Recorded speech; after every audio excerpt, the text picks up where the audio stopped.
حضور صلی اللہ علیہ وسلم کے والد حضرت عبداللہ کی وفات کے بعد ان کی قبر کو دوبارہ کیوں کھولا گیا؟ جب حضرت عبداللہ کی قبر کو دوبارہ کھولا گیا تو یہ منظر دیکھ کر سب چیخ اٹھے کہ ان کی قبر میں خون ہی خون۔ بسم اللہ الرحمن الرحیم۔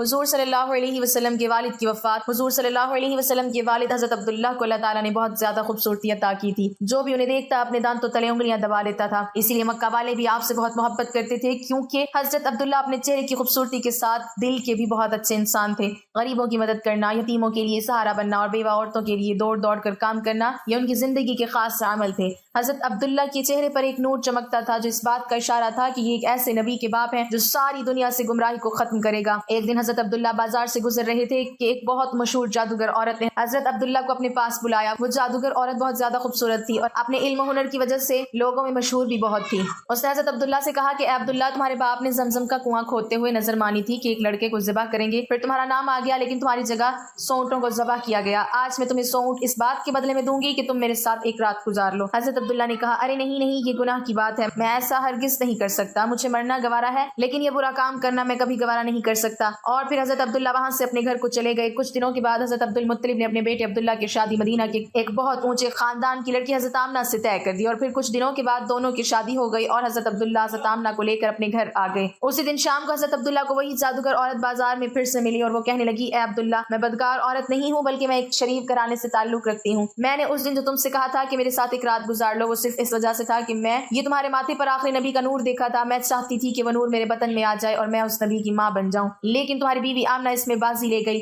حضرت عبداللہ اپنی بیوی آمنہ سے بہت زیادہ محبت کرتے تھے۔ حضرت آمنہ بھی بہت زیادہ خوبصورت تھی۔ شادی کے 2 مہینے بعد ایک رات حضرت عبداللہ نے اپنی بیوی آمنہ سے کہا کہ اے آمنہ، مجھے 3 دنوں کے بعد ملک شام کی طرف کاروبار کے لیے سفر کرنا ہے تاکہ کچھ پیسے کما سکوں اور اپنے پیدا ہونے والے بچے کے لیے کچھ چیزوں کا انتظام کر سکوں۔ حضرت آمنہ نے کہا کہ آپ چلے جائیں گے تو میں اکیلی کیسے رہوں گی؟ مجھے آپ کے بغیر بالکل بھی اچھا نہیں لگے گا۔ حضرت عبداللہ کہنے لگے کہ اے آمنہ، تم پریشان نہ ہونا، میں بہت جلدی واپس آ جاؤں گا اور تمہارے لیے خوب اچھے اچھے تحفے لے کر آؤں گا۔ اور پھر 3 دنوں کے بعد حضرت عبداللہ نے اپنے سفر کا سامان تیار کیا اور اونٹ پر بیٹھ کر ملک شام کی طرف چل دیے۔ جب وہ گھر سے نکل رہے تھے تو حضرت آمنہ دروازے کے پاس کھڑی اپنے شوہر کو امید کی نظروں سے دیکھ رہی تھی اور آنکھوں میں ان سے کہہ رہی تھی کہ جلدی آنا، مجھے آپ کے بغیر بالکل بھی اچھا نہیں لگے گا۔ حضرت عبداللہ کا اونٹ چلتا جا رہا تھا اور حضرت آمنہ دروازے پر کھڑی اپنی محبت کو دور جاتا دیکھ رہی تھی۔ حضرت عبداللہ 10 لوگوں کے قافلے کے ساتھ ملک شام کی طرف روانہ ہوئے۔ راستے میں ان کی طبیعت خراب ہو گئی اور مدینہ ہی میں اپنی نانی کے گھر رک گئے۔ وقت تو گزرتا گیا۔ حضرت آمنہ ہر روز اپنے شوہر کا انتظار کرتی اور ہر آنے جانے والے سے ان کی خبر معلوم کرتی کہ میرے شوہر عبداللہ کب آئیں گے، لیکن ان کو کوئی صحیح جواب نہ ملتا۔ جب بھی مکہ میں کوئی قافلہ تجارت کر کے واپس لوٹتا تو حضرت آمنہ گھر کے دروازے پر کان لگا کر کھڑی ہو جاتی کہ شاید میرے شوہر عبداللہ آ گئے ہیں، لیکن بعد میں خبر ملتی کہ حضرت عبداللہ اس قافلے میں نہیں ہے۔ 2 مہینے کے بعد ان 10 لوگوں کا قافلہ مکہ واپس لوٹا جن کے ساتھ حضرت عبداللہ گئے تھے۔ ان کے مکہ پہنچنے کی خبر ایک دن پہلے ہی مشہور ہو گئی۔ یہ سن کر حضرت آمنہ بہت خوش ہوئی کہ میرے شوہر واپس آ رہے ہیں۔ حضرت عبد المطلب بھی بہت زیادہ خوش ہوئے، ان لوگوں سے پل پل کی خبریں لیتے کہ وہ قافلہ ابھی کہاں پہنچا ہے، کیا کر رہا ہے، کتنے دنوں میں آئے گا۔ جس دن یہ قافلہ مکہ پہنچنے والا تھا اس رات حضرت آمنہ نے خوب اچھے کپڑے پہنے اور بہت اچھی طرح تیار ہو کر گھر میں بیٹھ گئی۔ حضرت آمنہ کو حضور صلی اللہ علیہ وسلم کا اس وقت 4 ماہ کا حمل تھا۔ آخر وہ صبح بھی آئی جب یہ 10 لوگوں کا قافلہ مکہ پہنچا۔ حضرت آمنہ دروازے سے کان لگا کر کھڑی ہو گئی کہ ابھی میرے شوہر آئیں گے اور میں ان سے گلے مل کر خوب خوش ہوں گی۔ حضرت عبد المطلب کو بھی جیسے ہی خبر ہوئی تو دوڑتے ہوئے قافلے کے پاس پہنچے، لیکن حضرت عبداللہ نظر نہیں آ رہے تھے۔ پریشان ہو کر قافلے والوں سے پوچھا، میرا لڑکا عبداللہ کہاں ہے؟ وہ نظر نہیں آ رہا ہے۔ قافلے والوں نے جواب دیا کہ جاتے وقت مدینہ کے پاس راستے ہی میں حضرت عبداللہ کی طبیعت خراب ہو گئی تھی، اس لیے وہ مدینہ ہی میں اپنی نانی کے گھر رک گئے تھے۔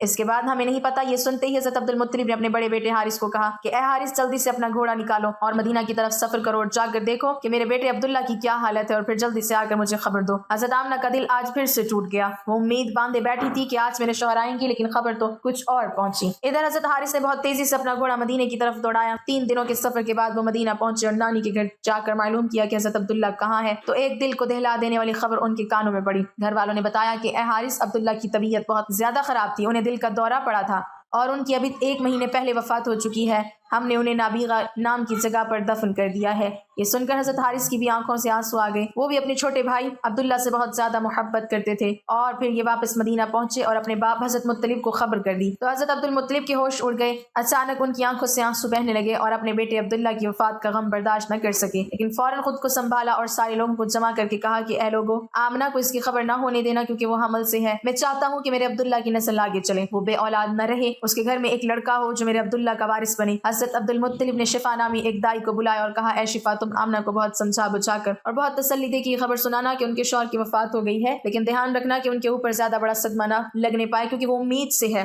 حضرت آمنہ گھر میں بیٹھی انتظار کر رہی تھی کہ حارث اپنے چھوٹے بھائی عبداللہ کو مدینہ سے لے کر آ چکے ہوں گے اور میرے شوہر عبداللہ بھی آپ ہی مجھ سے ملنے آئیں گے۔ اتنی دیر میں حضرت شفا گھر پہنچی ہیں اور حضرت آمنہ کو اپنے پاس بلا کر فرماتی ہیں کہ اے آمنہ تم پریشان نہ ہونا، میں تم کو ایک بات بتانے آئی ہوں، تم خود کو سنبھال لینا، اپنے شوہر کی خاطر اور اپنے اس بچے کی خاطر خود کو سنبھال لینا کیونکہ تمہیں صدمہ لگنے سے اس 4 مہینے کے بچے کو نقصان ہو سکتا ہے۔ پھر حضرت شفا نے حضرت آمنہ کو ساری باتیں بتا دی کہ تمہارے شوہر عبداللہ کی راستے میں جاتے ہوئے طبیعت خراب ہو گئی تھی اور پھر مدینہ ہی میں ان کی وفات ہو گئی اور وہیں ان کو دفن کر دیا گیا۔ یہ سن کر حضرت آمنہ کی آنکھوں سے آنسو بہنے لگے، وہ خود کو سنبھال نہیں پا رہی تھی۔ حضرت شفا نے ان کے سر پر ہاتھ پھیرتے ہوئے کہا اے آمنہ خود کو سنبھالو، تم امید سے ہو اور یہ پریشانی تمہیں نقصان پہنچا سکتی ہے۔ حضرت آمنہ نے خود کو سنبھالا لیکن ان کے اوپر اس بات کا ایسا غم ہوا کہ وہ پھر کسی سے مسکرا کر بات نہیں کرتی تھی، ہمیشہ خاموش رہتی۔ دن گزرتے گئے، حضرت آمنہ ہر گھڑی اپنے شوہر عبداللہ کو یاد کرتی تھی لیکن پیدا ہونے والے بچے کی خاطر اپنے دل کو سنبھالے رہتی۔ حضرت عبد المطلب اور ان کے سارے لڑکے دن رات یہی امید لگائے رہتے اور اللہ سے دعائیں کرتے کہ اے اللہ میرے عبداللہ کے لڑکے کو صحیح سلامت اس دنیا میں بھیج دینا تاکہ عبداللہ کی نسل باقی رہ سکے۔ اسی طرح 9 مہینے گزرے اور وہ دن بھی آیا جب اللہ کے رسول صلی اللہ علیہ وسلم کی پیدائش ہوئی۔ حضرت آمنہ کے گھر بچے کی پیدائش سن کر حضرت عبد المطلب اس قدر خوش ہوئے کہ دوڑے دوڑے آئے اور اللہ کے رسول صلی اللہ علیہ وسلم کو گود میں لے کر کعبہ میں گئی اور سجدہ شکر ادا کیا، پھر حضور کا نام انہوں نے محمد رکھا۔ لوگوں نے جب یہ نام سنا تو کہنے لگے یہ تم نے کیسا نام رکھ لیا ہے، ہم نے تو آج تک ایسا نہیں سنا۔ حضرت عبد المطلب نے کہا اے لوگو تمہیں کیا پتا کہ میرے اس پوتے کی دنیا میں کتنی تعریف کی جائے گی کہ آج تک اتنی تعریف کسی کی نہ کی گئی ہو۔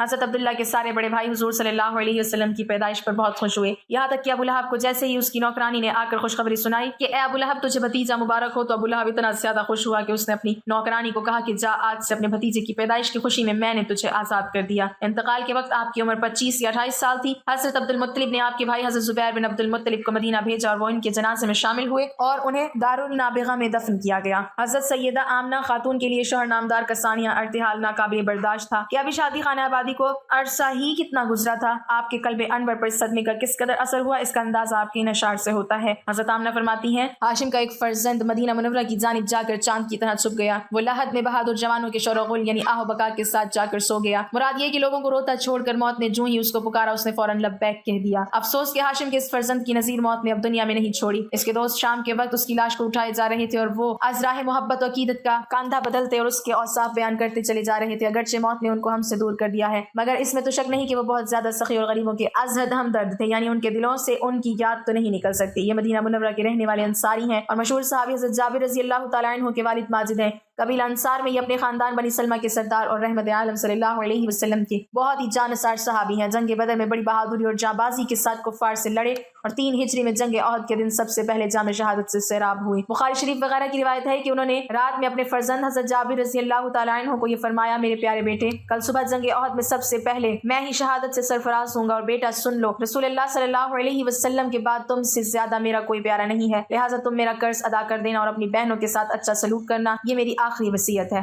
حضرت جابر رضی اللہ تعالیٰ عنہ کا بیان ہے کہ واقعی صبح کو میدان جنگ میں سب سے پہلے میرے والد حضرت عبداللہ بن عمرو بن حرام رضی اللہ تعالیٰ عنہ ہی شہید ہوئے۔ حضرت جابر رضی اللہ تعالیٰ عنہ کہتے ہیں کہ جنگ احد کے دن میرے والد حضرت عبداللہ انصاری رضی اللہ تعالیٰ عنہ کی مقدس لاش کو اٹھا کر بارگاہ رسالت میں لائے تو ان کا یہ حال تھا کہ کافروں نے ان کے کان اور ناک کو کاٹ کر ان کی صورت بگاڑ دی تھی۔ میں نے چاہا کہ ان کا چہرہ کھول کر دیکھوں تو میری برادری اور کنبہ قبیلہ والوں نے مجھے اس خیال سے منع کر دیا کہ لڑکا اپنے باپ کا یہ حال دیکھ کر رنج و غم سے نڈھال ہو جائے گا۔ اتنے میں میری پھوپھی روتی ہوئی ان کی لاش کے پاس آئیں تو سید عالم صلی اللہ علیہ وسلم نے فرمایا کہ تم ان پر رویا نہ رو، فرشتوں کی فوج برابر لگاتار ان کی لاش پر اپنے بازوں سے سایہ کرتی رہی ہے۔ حضرت جابر رضی اللہ تعالیٰ عنہ کا بیان ہے کہ جنگ احد کے دن میں نے اپنے والد حضرت عبداللہ رضی اللہ تعالیٰ عنہ کو ایک دوسرے شہید حضرت عمرو بن جموع رضی اللہ تعالیٰ عنہ کے ساتھ ایک ہی قبر میں دفن کر دیا تھا۔ پھر مجھے یہ اچھا نہیں لگا کہ میرے باپ ایک دوسرے شہید کی قبر میں دفن ہیں، اس لیے میں نے اس خیال سے کہ ان کو ایک الگ قبر میں دفن کروں۔ 6 ماہ بعد میں نے ان کی قبر کو کھود کر لاش مبارک کو نکالا تو وہ بالکل اسی حالت میں تھے جس حالت میں ان کو میں نے دفن کیا تھا،